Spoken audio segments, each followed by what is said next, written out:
Welcome back to our channel.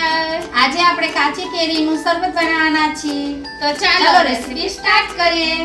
આજે આપણે કાચી કેરીનું શરબત બનાવવાના છીએ। તો બે કેરીને ધોઈને લઈ લીધી છે, હવે એની છાલ ઉતારી લઈશું। હવે આપણે કેરીના કટકા કરી લીધા છે, તો હવે એને બાફવા મૂકી દઈશું। હવે આપણે અડધો ગ્લાસ પાણી નાખશું, હવે બાફવા મૂકી દઈશું।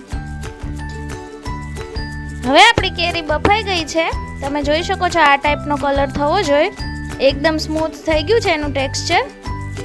હવે આપણે કેરીને ઠંડી થવા દેવાની છે, ઠંડુ થાય ત્યાં સુધીમાં આપણે સાકરની ચાસણી બનાવી લઈશું। હવે આપણે એક બાઉલમાં સાકર નાખશું, હવે 2 ગ્લાસ પાણી નાખશું, આપણે ધીમા તાપ પર હલાવી લઈશું। આપણે ધીમા ગેસની ફ્લેમ પર આને હલાવતું રહેવાનું છે, ચાસણી નથી બનાવવાની, આપણે થોડી ચીકાશ આવે એટલું જ કરવાનું છે। હવે આપણી કેરી ઠંડી થઈ ગઈ છે, તો હવે આપણે એને પીસી લઈશું।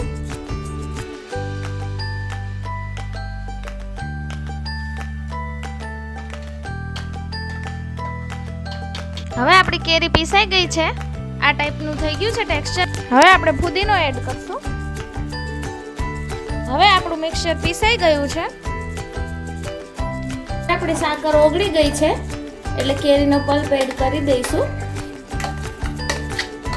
પહેલા કીધું તો એની જેમ જ ચાસણી નથી કરવાની, આપણે થોડી ચીકાશ આવે ત્યાં સુધી જ કરી છે અમે।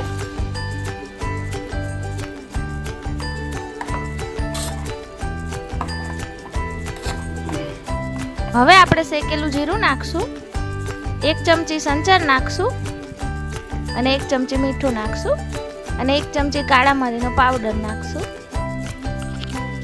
મિક્સ કરી લઈશું। હવે આપણે ફૂડ કલર નાખશું। ફૂડ કલર ઓપ્શનલ છે, તમારે નાખવું હોય તો નાખી શકો છો। અમે લોકો માર્કેટ જેવું બને ગ્રીન કલરનું દેખાય એટલા માટે નાખી રહ્યા છીએ, તમારે નાખવું હોય તો નાખી શકો છો। ફૂડ કલરથી કંઈ સ્વાદ આવતો નથી, પણ ખાલી કલર જ ચેન્જ થશે। હવે આપણું મિક્સચર થઈ ગયું છે રેડી, કાચી કેરીનું શરબત। એને આપણે આટલી જ કન્સિસ્ટન્સી રાખવાની છે, તમે જોઈ શકો છો આ ટાઈપનું, આવી રીતે કરીને, બહુ જાડું નથી કરવાનું, આટલું જ રાખવાનું છે।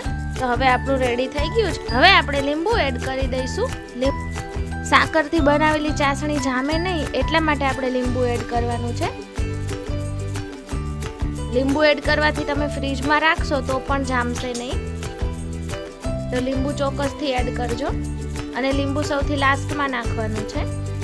હવે આપણું શરબત રેડી છે, તો 1 ગ્લાસમાં આપણે કાઢી લઈશું। બરફના ટુકડા નાખ્યા છે અને થોડું શરબત નાખ્યું છે, હવે પાણી એડ કરશું।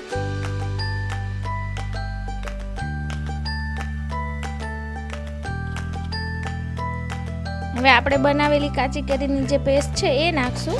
પહેલાં થોડી નીચે નાખી હતી, હવે પાછું ઉપર નાખશું એટલે સારી રીતે મિક્સ થઈ જાય।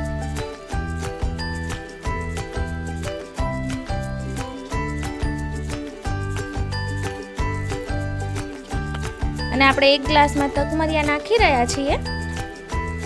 ગરમીની સિઝનમાં તકમરિયા વધારે સારા છે, શરીર માટે ફાયદાકારક છે, તો જો તમને ભાવતા હોય તો તમે નાખી શકો છો।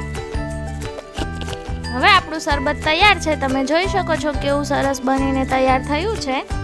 કાચી કેરીનું શરબત આ ગરમીની સિઝનમાં એકવાર બનાવીને જરૂરથી ટ્રાય કરજો, તમને બહુ મજા આવશે।